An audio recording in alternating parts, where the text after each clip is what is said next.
in order to focus discussion, we need sufficient common ground that we can usefully disagree. To that end, I want to introduce you to 3 basic principles about action. You've been doing philosophy long enough to know that these are very unlikely to be uncontroversial. But I take the view that there are many more disagreements in philosophy than there are useful and productive disagreements. I also think that although you could offer different principles, you could have different framework for thinking about action, the differences will come out in the wash in this sense. If you bring your own framework, you will probably be able to reach the same conclusions that we do on the deeper questions. So what my suggestion is this, that we just all agree to accept the 3 basic principles, but if you're clear about the own framework that you're bringing to the course, that's fine too, of course. So where are we? Oh, before I start, actually, I wanted to mention some of my colleagues told me that it's very good if we do a lecture walking around. Somehow that's more interesting. I'm a bit doubtful about this, but I thought we'd have a trip around LA. I'm actually in a motor vehicle for a bit more excitement. But you could tell me that this is very distracting in the feedback, which is my sense it ought to be as well. But my colleagues tell me that students love it when you take them outside for your lectures. So anyway, I'm taking you out in LA. So where are we? The first principle, actions have hierarchical structures. So let's take the changing a nappy as an example of this. Has anyone here changed a nappy recently? Not recently, no. Anyone done it? You, good, very good. So back me up on this. Changing a nappy, very skilled action actually. This is a clean nappy, by the way. It's a reusable one. When I decided to have lots of children, I thought reusable one's the way to go, and indeed it is, highly recommended. There's even a website called usenappies.co.uk where you can buy them. Now, changing a nappy is a very skilled action, and it involves 3 basic parts. Correct me if I'm wrong. You've got to prepare the infant, you've got to prepare the nappy, and then you've got to assemble the 2. You've got to put them together. And you can tell that these are distinct actions because actually we could divide it up like this. You might say to me, Steve, just put the nappy together for me, because these nappies, they have different bits, you see, and you've got to get the nappies all sort of lined up, and all these little studs go together. Quite a difficult job when you've got a wriggling infant who's weeing all over you and so on. Anyway, so these are 3 distinct actions, but they're all components of the main action, changing the nappy. And indeed they're related. They're related to the main action as means to ends. Preparing the infant is a means to changing the nappy, as is preparing the nappy, as is assembling the 2. Very good. So this is an illustration of the idea that actions have hierarchical structure, but of course we can go further because each of these actions, preparing the infant and so on, is itself quite a complicated action, and it involves several parts like stripping the clothes, cleaning the bottom and so on, which are themselves actions, and those actions again are related by the means end to the actions above. So what you get if you take any reasonably complicated action like changing a nappy is this hierarchical structure where the action that you start off thinking about at the root, changing the nappy, has parts which are themselves actions, and these are related by the means-end relation in such a way as to impose a partial ordering on the actions with that single root node changing the nappy. Hierarchy. Very good, very simple. Now, it's actually a little bit more complicated even than that, because there are also, when you're performing an action, relational constraints on the action. So for example, when you're stripping the baby's clothes, you've got to try to keep the poo that are on those clothes away from the clean nappy. So there are these relational components as well, which adds even further complexity to our picture, but we can skip that for now. So the idea is you go on until you get to something, eventually, which has parts, which are only non-actions. So you get to a sequence of bodily configurations and joint displacements. This is the first principle then. Actions have hierarchical structures. First principle, very simple, very good. Second principle, actions are individuated by outcomes. Steve, what do you mean when you say individuated? Oh, I'm so glad you asked that. That's a great question. I sort of heard that from all the way over where you are. Here's the thought. We actually had this in the case of contents and mental states. To individuate some things is to provide a method for distinguishing one from another. So what we're saying when we say actions are individuated by outcomes is this. There is a way of assigning outcomes to actions such that if you know which outcome is involved, then you know which action is involved. And all that really means is that we've got a one-many relation from actions to outcomes. Each action is related to one outcome or several outcomes, but no other action is related to those outcomes, and so we can get from the outcome to the action. Very simple idea there. But now you're thinking to me, well, what's an outcome? What's an outcome? And that's a good question too. An outcome is just a possible or actual state of affairs. An outcome is just a possible or actual state of affairs. Let me illustrate with an example. It's easier to get this with an example. So I might say to you, changing the example, what has she done? And you say to me, Steve, she killed the king. Now, killing the king is an outcome of her action. So what you've done here is you told me which action she's performed by giving me the outcome, killing the king. That's what she did. Now, it's important to note that not all actions are outcome. So here she is. She's finished killing the king, and she realised she's succeeded. She's got to get rid of him. So what she thinks to herself is, I'm going to dig a hole. I'm going to dig a hole and bury the king in it. So I say to you, what's she doing now? And you say to me, she's digging a 6-foot hole. But I can go on there and I can say, will she succeed? And you're going to say, no, Steve, she won't succeed. The ground is too hard. Her tools are inadequate. Her hands are already bleeding from the effort. She will not dig a 6-foot hole. She'll end up burying the king in some, rubbish, shallow thing, and he'll get bitten by dogs and stuff like that. Poor king. Although I don't suppose he minds because he's dead. Anyway, the point for us here is that not all outcomes are actual. So you can tell me what somebody's action is by giving me an outcome to which the action's directed, even though the action is not actual and never will be, because the action will fail. Very simple. It's important when we're thinking about outcomes not to confuse them with end states. So far we've talked about things which are potentially end states, the killing of the king, the digging of the 6-foot hole, but they don't need to be. So for example, I might say to you, what did he do? And he was trying to obviously protect the king. And you might say to me, Steve, he reached for his gun. He reached for his gun. But of course, reaching for his gun isn't something that happens at the end of his action. Not at all. He reached for his gun. It's something that happens during the whole action. It's not something separate from the action. It's not something that happens at the end. And it's also, importantly, not a consequence of the action. So the outcomes that we're talking about can be things that happen at the end of the action and are distinct from it, the killing of the king, but they don't have to be. They don't have to be consequences of the action either. Now, there's potential for confusion here, so I want to give you an example that will illustrate the potential confusion that we face. It's an odd fact about many cultures, but many cultures you can do something fairly trivial like run 10k, and that gives you the right somehow to demand that people around you give money to some cause that you deem to be worthy, usually some sort of middle class thing about saving polar bears or something like that. Anyway, that's all good. So in my example, Aisha and Alfie are both raising money, and in fact what they're raising money to do is they're raising money to bring home the Martian.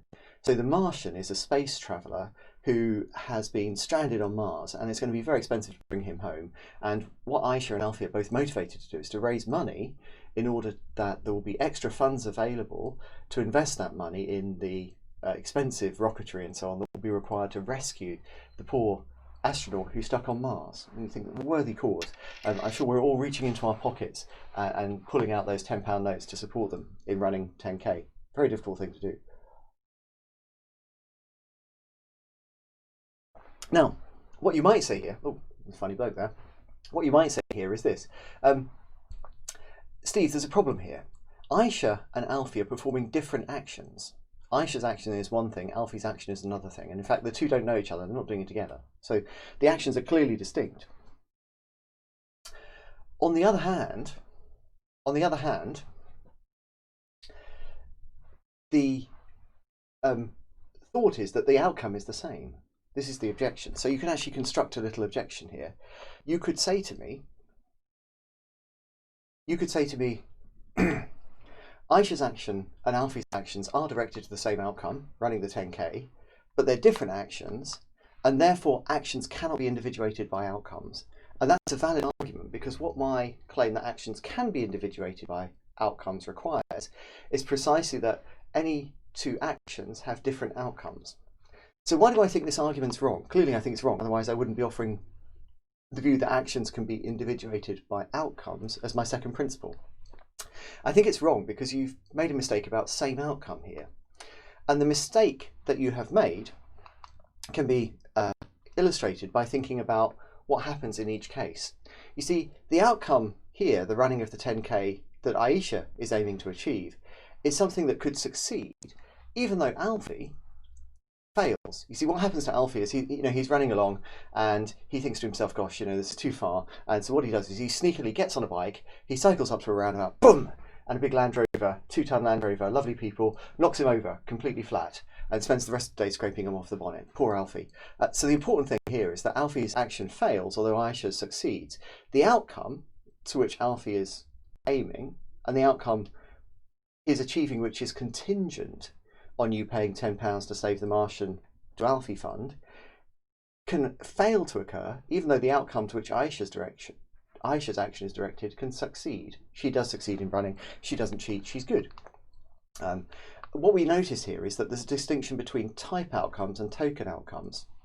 So Alfie and Aisha, there's something in common there. There's an outcome of the same type to which each of their actions are directed. On the other hand, there's a distinction in the tokens, because the outcome to which Alfie, his actions are directed, is an outcome which involves him running the 10K, and so that's distinct from the outcome to which Aisha's actions are directed. Now, this is the standard example here, is to think about books. So you might say to me, Steve, what are you reading? And I'll say, well, I'm reading David Mitchell's novel, Utopia Avenue. Fun book, I think. And you might say to me, Steve, I'm reading the very same book. Now, I'd get a real shock if it turned out that what you've done is snuck into my bedroom and taken the book from my bed, and that's why you're reading the same book as I am. What I think you're more likely to be telling me, most people that I teach anyway, what you're more likely to be telling me is that you're reading another copy of the very same work. So we're reading the same type of book, but we have different token books. I hope. I'm going to check later, but I hope that's true. Now, same thing here. We've got the same type of outcome, but different token outcomes. And what we need to do then is to specify the token outcomes to individuate the actions. Make sense? Very good. This is actually very tricky stuff. So what's gone wrong in your argument? The premise of your argument is false. It's not the case that Aisha's action and Alfie's action are directed to the same token outcome, although you're right that they're directed to the same type outcome. But when we say that the actions are individuated by outcomes, we must mean, of course, the token outcomes, particular possible or actual states of the world. That's what we must mean. So actions are individuated by outcomes. That's to say, when we've got distinct actions, we can map those onto distinct outcomes. So if you know what the outcome is, you can distinguish the action from any other action.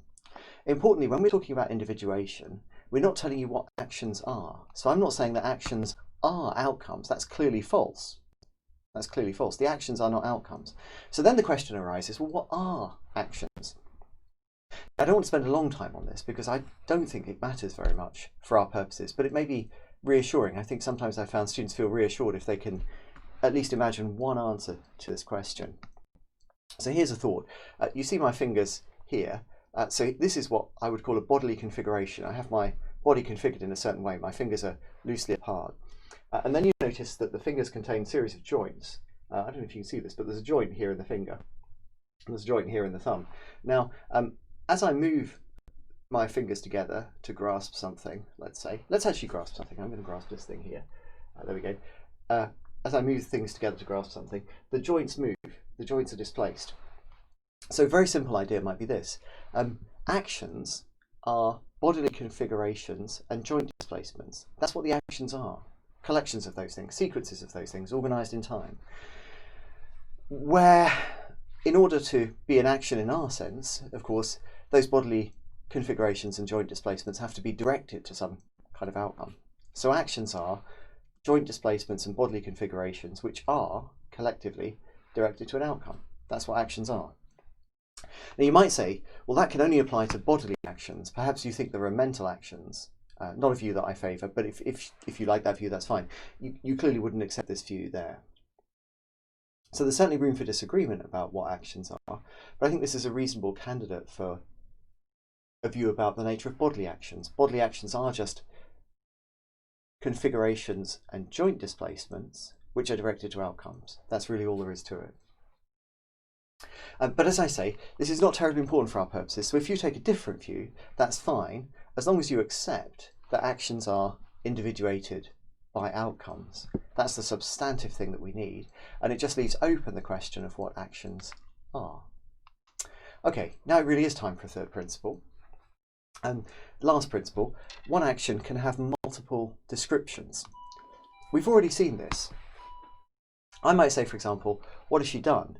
And you say, she killed the king. But now let our conversation take a different turn from the one it did earlier. I could say to you, how did she kill the king? And you could say, oh, she put poison in his ear. She put poison in his ear. Okay, so the killing of the king is an action. The putting poison in his ear is an action. But there isn't really space here for two actions. If you think about it, there isn't like putting poison in his ear and then something that she still needs to do. She's already killed the king at that point. So actually what we've got here is two outcomes, putting poison in the ear, killing the king, for one action. They're really describing the same action, two different ways of describing the same action. And of course, as very often, I can go on here and I can say, how did she do that? How did she pour poison in his ear? And you could say, she poured it from a bottle. So that's interesting, isn't it? Pouring from a bottle, the poison, is the same thing as putting poison in the king's ear. There aren't two actions there. There isn't one thing she did and then something she still has yet to do on the contrary. So what you see here is that we've got three outcomes: pouring poison from a bottle, putting poison in the king's ear, killing the king, and just one action. What that tells us is that one action can be individuated by multiple different outcomes. There are many possible outcomes that an action can have. And typically actions do, of course, have many possible actions. Actions do, of course, have many possible outcomes. The effects ripple through, and we can specify any of the outcomes and get back to the action itself. We can pick out the action by its outcomes.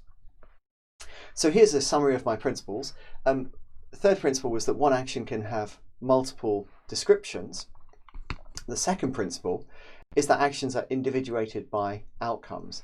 Now don't be confused, there's no contradiction between the two. What the second principle requires is that for each action there is an outcome, and that outcome uniquely picks out this action. But it's perfectly happy with the thought that the action-outcome relation is a one-many relation. That's to say that there are actually several different outcomes you can use to pick out the same action. So those principles are consistent, even though if you squint at them very quickly, you may think, gosh, they're not. They are consistent. And then comes the first principle, which is that actions have hierarchical structures. So well done us. We've got three basic principles governing action that provide a foundation for us to have constructive disagreements about the nature of action. Now just here, I found in the past that there are lots of questions about these principles, and I think it's very good to get those questions out of the way at an early stage. So what I'm going to encourage you to do is, in the live question session, this week and next week, you can use next week's as well, do ask questions about these basic principles. Do that in a seminar as well, but also please, with your lecture buddy, just take 90 seconds now before we finish, turn to the person that you're watching this lecture with and just have a little discussion about these three principles. Is there anything at all that's unclear? Are there any questions that arise? Are there any further things that you need to know? 90 seconds. What is potentially unclear in your mind about any of these principles? What further questions might you have? Go.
Okay, so that was a very quick initial discussion of these three basic principles.